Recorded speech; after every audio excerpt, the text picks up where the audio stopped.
y'all doing today? Evan and Tiki on the fan on a fine Tuesday. Muy bien. Así. We got a very busy show today. Dion to Dallas and how it may impact the New York Giants. The NFL really wants to change its playoff format. And we've got another edition of Posted and Toasted, but let's kick off the show with a guessing game. A little guessing game for Tiki Barber. Are you ready? No, I'm not. Oh, I know you're not. I'm holding an L in my hand. Of course, it's the now world-famous Evan and Tiki L. We wear L's when we deserve an L. Like, for example, yesterday I made a mistake on the show, forgetting something very important about Aaron Rodgers. And so I wore an L for the last, I'd say, hour of the show. Tiki Barber, I believe, in my humble opinion, you should open the show wearing an L. The question for you is, why does Evan think that?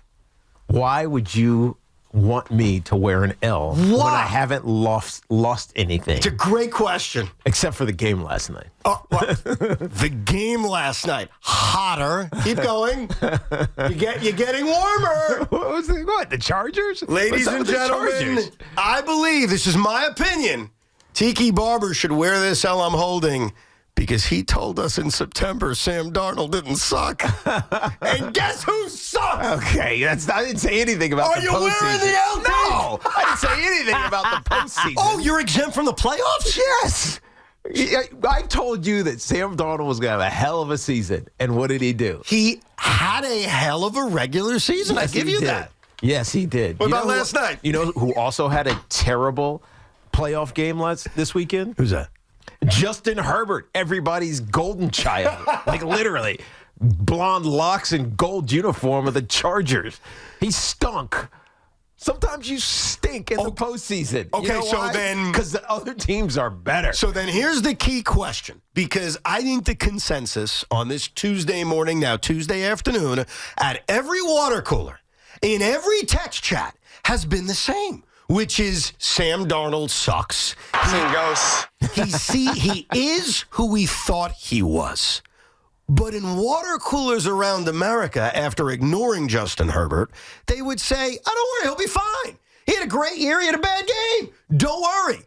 So are you telling Viking fans and Giant fans and Jet fans who may have an interest in Sam, look, it was one or two bad games. He had a great year. Don't worry about it. Who is the real Sam Darnold? Because you're right about Justin Herbert. I'm glad you brought him up. Yeah. Excuses are written. He'll be fine. Well, should we say the same thing for Sam Darnold? Probably not. Why not? Because it was good competition, even though he did play against some really good competition this year and acquit himself quite nicely. But something about the pressure of the postseason got to him. First experience, maybe same thing could be said about Justin Herbert with the Chargers. But that doesn't mean that he's terrible. Doesn't mean that he sucks now again all of a sudden. You can't take away what he proved and he did all season long. Can you? Well, I mean, it might preclude the Minnesota Vikings from saying, yeah, we're going to pay this guy a short-term deal because nobody gets long-term deals anymore. A short-term deal to be our bridge quarterback until J.J. McCarthy. It might be like, all right, we're better off with J.J. McCarthy. But I can't take that loss and say, you know what, Sam Darnold, everything that you did all season long is wiped away. You stunk that bad. You know why I can? Why? Because what we saw yesterday and what we saw a week earlier is everything we feared about Sam Darnold. And while, yes, with a really good offensive mind like Kevin O'Connell, maybe you can maximize him and get a good year out of him. Yep. But I think what he told you yesterday is that you're not winning a damn thing with him. And ultimately, as Jet fans, as Giant fans, for the Viking fans out there, for fans of any NFL team, the ultimate goal is to win a championship. And I think what you saw yesterday is this guy ever going to be able to get to that level? He was in a perfect situation this year. He had Justin Jefferson. He had Jordan Addison. He had Kevin O'Connell. And yes, during the regular season, Tiki, you didn't wear an L. You wore a W. But when it mattered the most against the Detroit Lions in Week 18, and it mattered the most last night, wild card weekend, Monday Night Football, we did see ghost-fearing Sam Darnold. Well, I mean, part of that was because the Rams have been really good as of late. A part of that is the Rams, but isn't a part of that Sam Darnold holding the damn football way too long? Yeah. Isn't a part of that him being inaccurate? Like, he wrote his script. Right. I mean, the interception was, it was hardly his fault. He's getting pressure on the backside, and I think the ball got diverted a little bit. His eyes were in the wrong place because Naylor going across the middle was wide open. But, it was a mistake. Right? So mistakes happen. Are we quitting on Justin Herbert? No. You can't quit on him, even though he's had some very up and down seasons. They're not nearly as bad as Sam Darnold's were, but they haven't been, excellent seasons, and he got paid. So the question is, what does this do for Sam Darnold going forward? It probably lowers his market a little bit, but somebody's going to sign him. Do you want him? Isn't that the ultimate question for all of us? Put your money where your mouth is. Do you want him on the Giants? Honestly, I would take him on the Giants. Would you? Assuming all the other options are out, right? The draft options are not available to the New York Giants. Sam Darnold would be someone I'd want, but I'm not paying him $50 million. No, and I think he kind of walked himself away from getting $50 million. It's a short-term deal. Maybe it's mid-30s. I think the reason why we react so harshly to a bad game, or in Sam's case, 2 bad games, is because we saw him struggle for years. Like, we saw it. We saw it here in New York. We saw it when he bounced around the league. Like, Kevin O'Connell did a great job with him this year, and he was in this ideal situation, which I give you credit.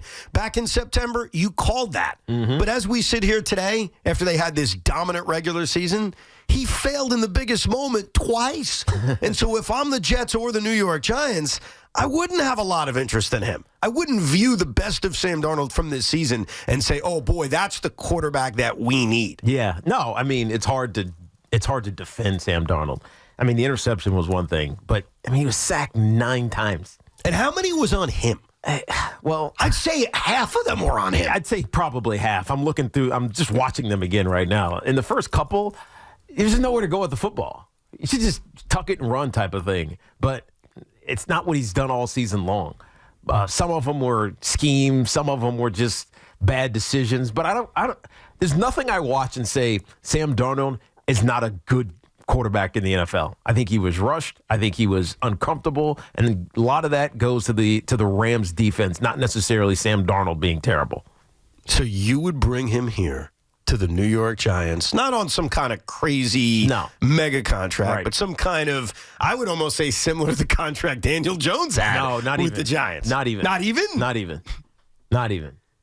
So I've been talking about this for years with BT. Like there needs to be this tier of you're really good, but you're nowhere near great. Right. Contract. And it's probably $30 million a year or something like that, $28 to $30 million, maybe like Geno's contract. And it's short term, and every year is kind of, every couple of years you're earning it, right? Because that's the kind of player that Sam Darnold is. He's a good enough player to make good money, but he shouldn't be making $50, $60 million a year, and he shouldn't have forever security, right? 6-7 years security.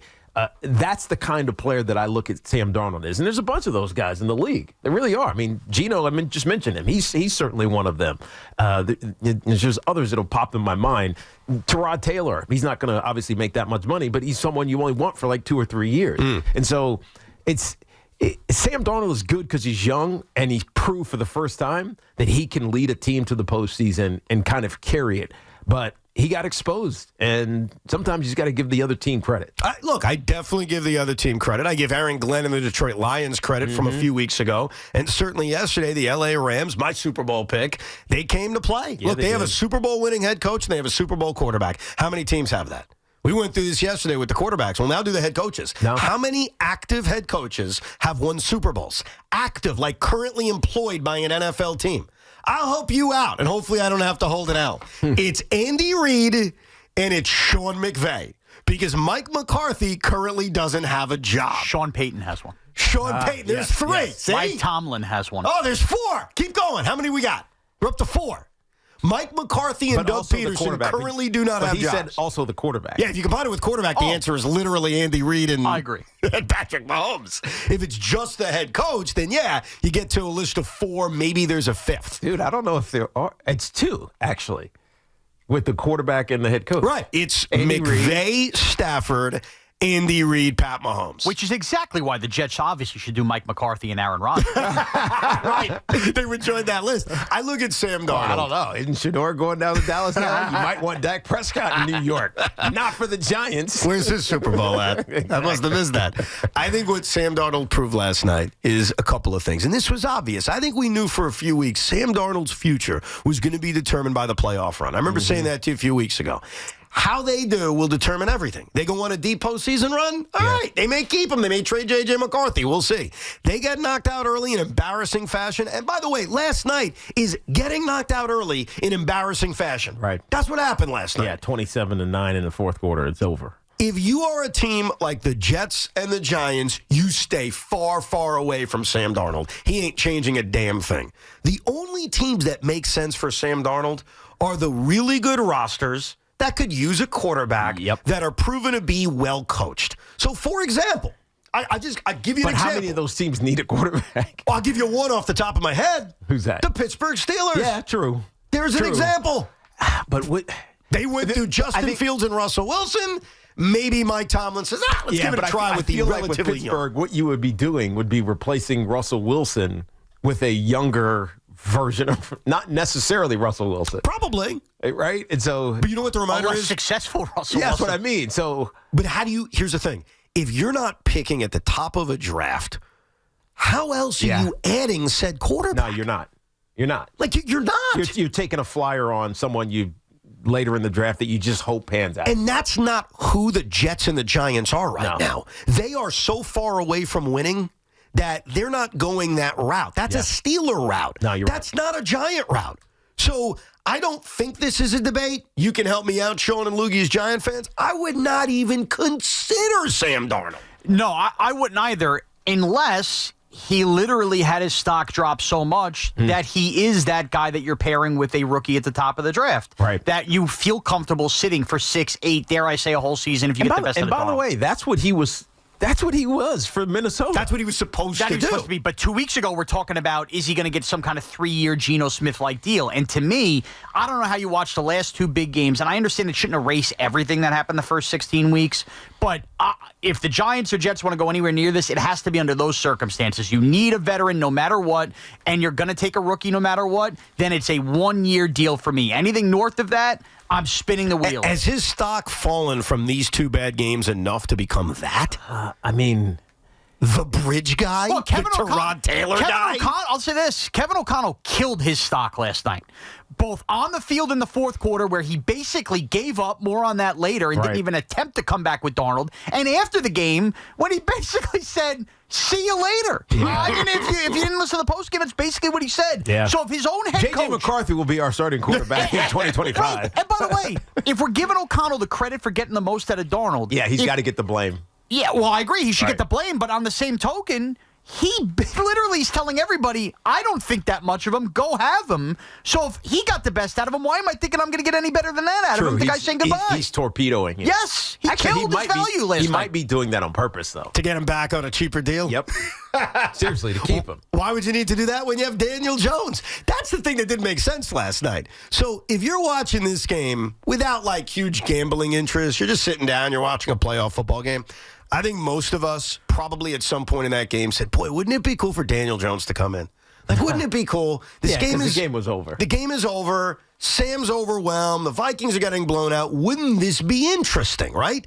And then you realize that Daniel Jones wasn't even available to come into the game because he was the third-string emergency quarterback. Yeah. That was the thing I was most annoyed with Kevin O'Connell about. Right. We heard that he might be elevated to the second-string quarterback because of how well he had picked up the offense, but he really wasn't available. No, he wasn't even available. The only way Daniel Jones could have come into this game is if Sam got hurt and then Nick Mullins, the backup, got hurt. There was video, Evan, of him throwing on the field pregame with Darnold and Mullins. Everything low, everything behind. Daniel Jones. I swore I could have pictured Wan'Dale Robinson on that field. That would have been cool, though, if he came in. Now, would you want Sam Loogie? No, absolutely not. I saw a quarterback last night that looked like he never played in a football game, let alone in an NFL game. He was scared. When was the last time Sam Darnold was in a playoff game? This would be his first, Tiki. Thank you very much. Yeah. And it's funny, because not funny, but like middle of the third quarter, he throws that touchdown It's just a little crossing route to T.J. Hawkinson, right? And he goes and he scores a touch, whatever it was, 40-something yard, 30-something yard touchdown. If he had taken that throw most of the game, he would have been perfectly fine. Just take the one that's available to you. He kept looking for the outside throw, but those were cut off. And there was a guy over the ball almost every single play. And I think when you listen to Kevin O'Connell, Sean, I didn't, post-game, that's what he's upset about. Yeah. Is because Kevin O'Connell, much like Kyle Shanahan and some of these other of that Shanahan tree, they always are giving you something easy. Like there's always a throw that you're like, oh, blank, it's there. It's always there. He never took it until the T.J. Hawkinson touchdown. And so, like, I think Kevin O'Connell is frustrated because he drilled this into Sam Darnold's head for 18 weeks of the regular season. And he gets to the postseason, and he completely just forgets to do it. And it really started a few weeks earlier against Detroit, which was essentially a playoff game. Yeah. It's almost like the moment was too big for him.